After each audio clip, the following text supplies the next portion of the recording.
And as I cite in the book, I got like 10 or 12 major sources who all talk about being embedded with American forces in Iraq War II, in those Shiite areas, and finding these machine shops and garages where these bombs were being made by local Iraqi Shiites.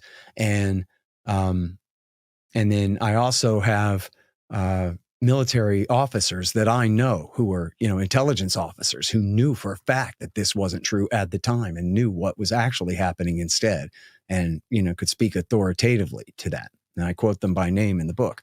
So, and we knew at the time, the great Gareth Porter and many other great reporters were on this story. Andrew Coburn was another. Many people were on this story. It was simply a conspiracy between Vice President Cheney, General David Petraeus, and Michael Gordon of the New York Times, the same guy who was the partner with Judith Miller on all the stories about Saddam seeking A-bomb parts and the rest. Same guy. He's now at the Wall Street Journal. And they were just lying. And they were proven to be lying, and the whole story ended up falling apart by the summertime. And so then they go, well, Iran killed 600 of our guys in Iraq.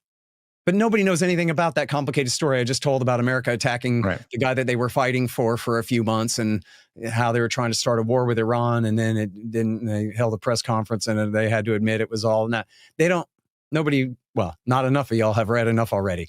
And so, so the lie tends to stand, and that's something I wish I could have had time to bring up to also debunk for people. But I'm not Iran's lawyer, and I'm not here sitting. I wasn't there or here to say that all hail the Ayatollah's great theocracy or anything over there. It's just the reality is, just like with David Koresh and just like with Saddam Hussein, they have to say, "Oh, this guy's crazy. Oh, he's so his religion controls his thought patterns so deeply that he's totally irrational and cannot be negotiated with, must only be threatened and or dealt with violently." And that's just clearly not true. Has been demonstrated repeatedly not to be true. The Ayatollah, I'm sure, is a terrible leader if you live in Iran, but he's been essentially cautious in foreign policy